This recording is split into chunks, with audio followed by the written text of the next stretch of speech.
His name was Derek Lee. He was in the 5th grade. Small for his age. Always wore hoodies with the sleeves pushed up. He liked comic books, riding his scooter too fast, and packing his own lunch, because his mom always said, "You feed yourself, you take care of yourself." His lunches weren't fancy. Usually just a peanut butter sandwich, an apple, and a juice box. But they were his. And every day, he sat at the end of the long lunch table, by the window. Not because he didn't have friends, he just liked watching the trees outside sway while he ate. That was where it happened. The day that would follow him for the rest of his life. Not because he remembered it, but because someone else did.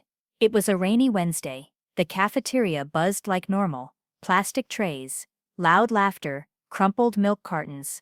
Derek was halfway through his sandwich when he noticed a boy at the far end of the table. He'd seen him before. New kid, tall, hair too long, eyes always on the floor, but today, he was crying. Not loud sobbing, just soft, almost silent. Derek glanced around. No one seemed to notice.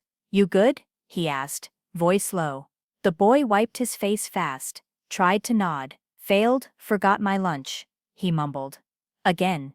Derek looked down at his sandwich. Then without a word, he tore it in half. "Here," he said. "I'm not that hungry anyway." The boy blinked, looked at the sandwich, then at Derek. "You sure, dude, it's just peanut butter?" They both laughed a little, just a little, and ate together in quiet. Derek never asked his name, never knew what happened after that day. To him, it was just a moment. To someone else, it was everything. If this story touched your heart, please like this video, share your thoughts in the comments, and subscribe for more inspiring stories. Years passed. Derek finished high school, got a job fixing computers, moved to a small apartment on the edge of town. Life wasn't easy, but it was steady. He still packed his own lunch most days, still liked peanut butter sandwiches. One afternoon, he opened his mailbox and found something strange. A thick, cream-colored envelope. No return address, no company logo, just his name in neat handwriting. Derek Lee. He opened it slowly, curious. Inside was a wedding invitation and a handwritten note. "Dear Derek, you probably don't remember me. We were in 5th grade together. You gave me half your sandwich when I had nothing. I've never forgotten it. You were the first person to see me, the first to be kind when I felt invisible. I'm getting married this fall, and I can't think of a more important guest to have there than you. I hope you'll come. I'd love to say thank you properly. Marcus." Derek sat down slowly. He read it again, and suddenly, he remembered. The tall, quiet kid, the tears, the sandwich, and how he'd never really thought about it again. Until now. 3 months later, Derek stood outside a church he'd never seen before, wearing his best shirt, shoes polished, heart pounding like a drum in his chest. He didn't know anyone here. He didn't know if Marcus would even recognize him. But the moment he stepped into the reception hall, someone shouted, "Derek?" He turned. There stood the groom, tall, well-dressed, eyes a little misty. "Marcus," they hugged. Not a small hug, not a quiet one, a full, chest-to-chest, grateful kind of hug. "I looked for you for years," Marcus said. "Didn't even know your last name, until a class picture showed up online." Derek smiled, a little stunned. "I didn't think you remembered me." Marcus shook his head. "Are you kidding? That sandwich? That day? It was the first time I felt like maybe the world wasn't against me." The music played, plates clinked, people danced and laughed. Derek stood near the edge of the room, still wondering if he belonged. Then the microphone turned on. Someone tapped it gently. "Can I get your attention for just a moment?" Marcus said from the front of the room. "I'd like to say something before we cut the cake." The room quieted. Marcus cleared his throat, looked around, then found Derek in the crowd. "There's someone here tonight that most of you don't know, but he changed my life with one simple act. Back in 5th grade, I was the new kid. My family had just lost everything. No lunch, no friends, no hope." He paused. "And then someone handed me half a peanut butter sandwich. No questions, no judgment, just kindness." Some people gasped quietly. Others turned to look at Derek. Marcus smiled, voice cracking just a little. "That one sandwich made me believe again,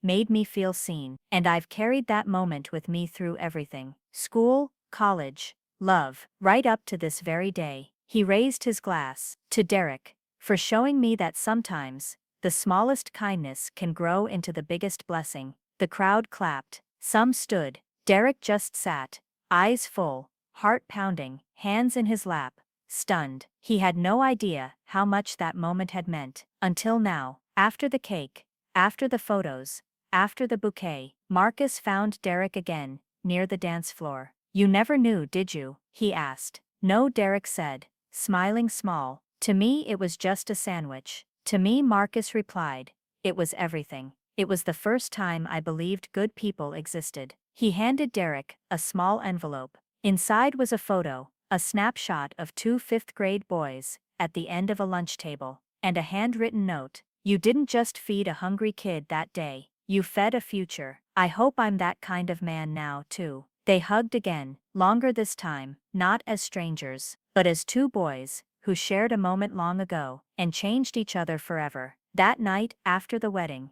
Derek didn't turn on the TV. He didn't scroll his phone. He just sat in the quiet, staring at the invitation, one more time. His fingers traced the ink on the note Marcus gave him. He placed it on the shelf, beside his old red lunchbox, the one his mom gave him back in 5th grade. It had a faded superhero sticker, still stuck to the lid. The edges curled. He smiled at it like an old friend, and for the first time in a long time, Derek felt something soft move inside his chest. Not pride, not guilt, peace. He didn't become famous. He didn't post the story online. He didn't text his old classmates, or tell the people at work. It wasn't about being noticed. It was about knowing he had done something good. Something small, yes, but something that stuck. From that day on, Derek started packing 2 sandwiches. He kept one for himself. The other? That one had purpose. Some days, he gave it to the man at the bus stop, who always sat on the bench, with tired eyes. Other times,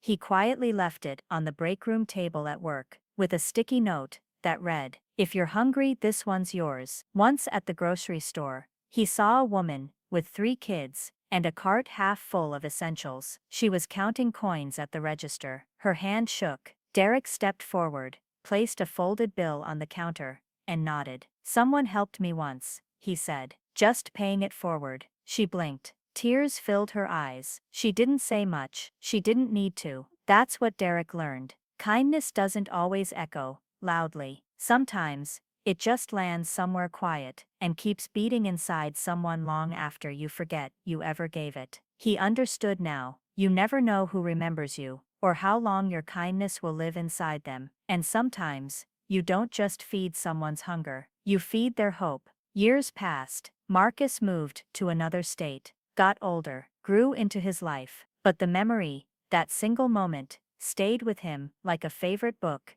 you never loan out. He wrote a story called Half a Sandwich. Not a bestseller, not a fancy title, but a true story, about a kid in 5th grade who gave up half his lunch, and about how that one act opened a door that had once felt forever closed. Marcus sent the first copy to Derek. Inside was a sticky note that said, "Chapter 1 is about you. Chapter 10 is who I became because of you." The book didn't explode across the country, but it landed exactly where it needed to. It found its way into middle school classrooms, church libraries, hospital waiting rooms, into shelters, book drives, staff lounges. People passed it hand to hand, whispering, "This one reminded me why kindness matters." At a middle school in Ohio, a boy checked it out from the school library, and with a dull pencil, wrote inside the cover, "I want to be like the kid with the sandwich." And Derek? He still packs 2 lunches, still walks quietly, still gives without needing thanks. He didn't need to go viral. He didn't want applause. He just wanted the world to be a little softer than it was when he found it. And in his own small, steady way, he made it so. He gave away half a sandwich, and forgot about it. But the boy who received it, he never did. And years later, that one small bite of kindness fed a future, filled a heart, and brought 2 strangers full circle. If this story touched your heart, please like this video, share your thoughts in the comments, and subscribe for more inspiring stories.